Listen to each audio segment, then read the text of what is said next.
আসসালামু আলাইকুম, স্বাগত জানাচ্ছি আজকের বহুল আলোচিত দেশ ও দেশের বাহিরে সকল ঘটনা নিয়ে তৈরি আজকের সংবাদপত্র অনুষ্ঠানে। আজ থাকছে সারা দেশে ঘটে যাওয়া চাঞ্চল্যকর, গুরুত্বপূর্ণ ও আলোচিত সব ঘটনার খবর। শুরুতেই আমার দেশ। ফ্যাসিস্ট হাসিনার দুঃশাসন থেকে মুক্তির দিন। জুলাই গণ অভ্যুত্থানের দ্বিতীয় বার্ষিকী আজ। 15 বছরের বর্বর শাসন শেষে পালিয়ে যান মুজিব কন্যা। জুলাই বিপ্লবে রাজধানীর 5 হটস্পটে শহীদ 320 জন। পুলিশ র্যাবের মুহুর্মুহুর গুলিতেও রাজপথ ছাড়েননি যোদ্ধারা। জুলাই হত্যাকাণ্ডের 2 বছরে রায় মাত্র 6 মামলার। জগন্নাথ বিশ্ববিদ্যালয় সহ 4 শিক্ষা প্রতিষ্ঠানে ছাত্রদল শিবির সংঘর্ষ, আহত 1.5 শতাধিক। হাসপাতালে শিবির কর্মীদের ওপর হামলা।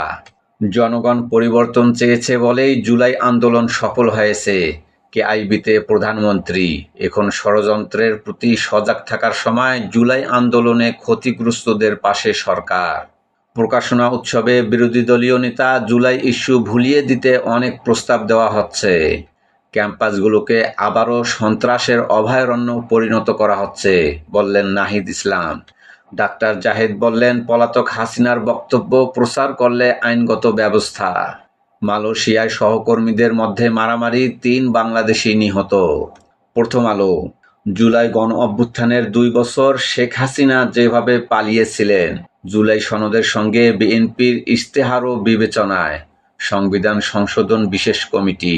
রাজধানীতে একদিনে 3 শিক্ষা প্রতিষ্ঠানে ছাত্রদল শিবির সংঘর্ষ, শিক্ষাঙ্গনে সহিংসতা। ছাত্র প্রতিনিধিরা না গেলে অন্তর্বর্তী সরকারের টিকে থাকা কষ্ট হতো, বিশেষ সাক্ষাৎকারে নাহিদ ইসলাম। গাজীপুর, নারায়ণগঞ্জ ও নরসিংদীতে গ্যাস সংকটে কিছু কারখানা বন্ধ, কিছু কারখানায় ছুটি। সৌদি উপপররাষ্ট্রমন্ত্রীর সাক্ষাৎ, বাংলাদেশে সৌদি বিনিয়োগ আরও বাড়ানোর আহ্বান। ব্রিফিংয়ে রণধীর জয়সওয়াল, শেখ হাসিনার অনুষ্ঠানের সঙ্গে ভারত সরকারের কোনো সম্পর্ক নেই। শেখ হাসিনার বক্তব্য প্রচার করলে ব্যবস্থা, বললেন উপদেষ্টা। চিফ প্রসিকিউটর বললেন, বিদ্বেষমূলক না হলে বাধা নেই। নয়া দিগন্ত। ফ্যাসিবাদ মুক্তির দ্বিতীয় বার্ষিকী। 5 আগস্ট পাসপোর্ট নিয়েই দেশ ছাড়েন শেখ হাসিনা। পুরনো এয়ারপোর্টের তালতলা গেট দিয়ে লাগেজ প্রবেশের অডিও ও চাঞ্চল্যকর সিডিআর উন্মোচন। বিভিন্ন খাতে সৌদি বিনিয়োগের আহ্বান প্রধানমন্ত্রীর। জনগণ পরিবর্তন চেয়েছে বলেই জুলাই আন্দোলন সফল হয়েছে। ফ্যাসিবাদ প্রতিষ্ঠার চেষ্টা হলে আবারও প্রতিরোধ, বললেন বিরোধী দলীয় নেতা। শেখ হাসিনার অনুষ্ঠানের সাথে দিল্লির সম্পৃক্ততা নেই, বললেন ভারতের মুখপাত্র। জুলাই সনদের বাস্তবায়ন এক জটিল সমীকরণের মুখোমুখি। সংবিধান সংস্কার না সংশোধন ইস্যুতে বিভক্ত সরকার ও বিরোধী দল। জামাত এনসিপির অংশগ্রহণ ছাড়াই বিশেষ কমিটির বৈঠক অনুষ্ঠিত। রাজধানীর 3 ক্যাম্পাসে সংঘর্ষ, আহত শতাধিক। সংবাদ সম্মেলনে চিফ প্রসিকিউটর, দণ্ডিতদের সম্পত্তি বেচে শহীদ পরিবারকে অর্থ দেওয়ার উদ্যোগ। সৌদি থেকে আসছে তেলবাহী জাহাজ, বাড়তি ব্যয় 50 কোটি টাকা। শ্রমিক সমাবেশে গোলাম পরোয়ার, সংসদে সংবিধান সংস্কার না হলে রাজপথে সমাধান। যুগান্তর। হঠাৎ উত্তপ্ত 4 ক্যাম্পাস, ছাত্রদল শিবির সংঘর্ষ, আহত শতাধিক।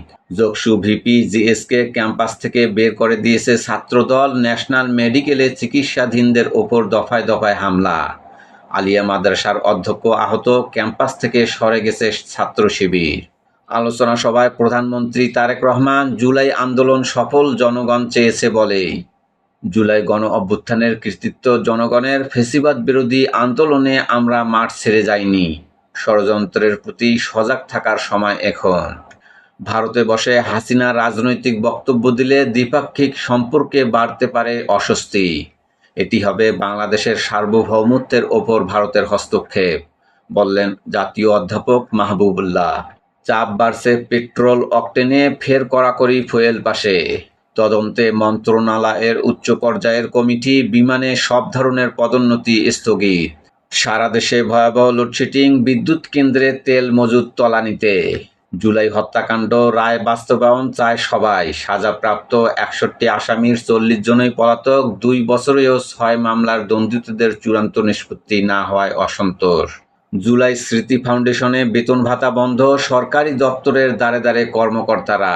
জুলাই গণ অভ্যুত্থান স্মৃতি জাদুঘর অপেক্ষা শেষে উদ্বোধন আজ। সংবিধান সংশোধন কমিটির প্রথম বৈঠক, পুরো সংবিধান পর্যালোচনা করবে বিশেষ কমিটি। অনিশ্চয়তায় আলোচনা, ট্রাম্পের হুমকিতেও অনড় ইরান, ফের হামলা জাহাজে। ইনকিলাব, জুলাই অভ্যুত্থানের 2 বছর, রক্তের দাগ শুকায়নি, ভারতের ষড়যন্ত্র থামেনি। বাংলাদেশে সৌদি বিনিয়োগ বাড়ানোর আহ্বান প্রধানমন্ত্রীর, ডিসেম্বরের মধ্যে কৃষকদের পূর্ণাঙ্গ তালিকা প্রণয়নের নির্দেশ তারেক রহমানের। দেশ পুনর্গঠনের বিরুদ্ধে ষড়যন্ত্রকারীদের প্রতি সতর্ক থাকার আহ্বান প্রধানমন্ত্রীর। হেফাজত আমির আল্লামা বাবুনগরীর দোয়া নিতে ফটিকছড়ি যাচ্ছেন প্রধানমন্ত্রী। শৃঙ্খলায় আসবে সরকারি চিকিৎসক স্বাস্থ্যকর্মীরা, স্বাস্থ্য খাতে যুগান্তকারী পদক্ষেপ জিপিএস প্রযুক্তি। বেতন, ছুটি ও পদোন্নতির মতো প্রশাসনিক সিদ্ধান্তগুলো সরাসরি উপস্থিতির রেকর্ডের ওপর ভিত্তি করে নেওয়া হবে। চট্টগ্রামে গ্যাস সংকটের মধ্যে লোডশেডিংয়ের যন্ত্রণা, মহেশখালীতে মার্কিন টার্মিনালে আগুন নিয়ে রহস্য উদ্ঘাটন জরুরি। মাস্কাট তেহরান সম্ভাব্য চুক্তি, হরমুজের ওপর ইরানের নিয়ন্ত্রণ আরও দৃঢ় হতে পারে। ইরানে বড় হামলা এড়িয়ে সংযত থাকার সিদ্ধান্ত ট্রাম্পের, যুদ্ধে যুক্তরাষ্ট্রের প্রায় সব দূরপাল্লার ক্ষেপণাস্ত্র শেষ। আশাবাদ চিফ প্রসিকিউটরের, জুলাই গণহত্যার বিচার শেষ হবে 1 বছরের মধ্যে। সমকাল, 5 শিক্ষা প্রতিষ্ঠানে ছাত্র সংঘর্ষ, আহত শতাধিক। জগন্নাথ বিশ্ববিদ্যালয়ে ছাত্রদল শিবির ছাত্রশক্তি সংঘর্ষ, আহত অর্ধশতাধিক। ঢাকা আলিয়া মাদ্রাসা ও ঢাকা কলেজে ছাত্রদল শিবির সংঘর্ষ, বরিশালে ছাত্রাবাস থেকে শিবিরের কর্মীদের বের করে দিল ছাত্রদল। গ্যাস বিদ্যুৎ সংকটের উন্নতি নেই, রাজধানীসহ দেশের বিভিন্ন এলাকায় দীর্ঘ সময় লোডশেডিং। আবাসিক এলাকায় গ্যাসের স্বল্পচাপ, শিল্পাঞ্চলে উৎপাদন ব্যাহত। শীঘ্রই হরমুজ নিয়ে চুক্তির আশা। মধ্যস্থতা জোরদার কাতার, ওমান ও পাকিস্তানের, আলোচনা চলছে, ইরানের সামনে শেষ সুযোগ, বলছে ট্রাম্প।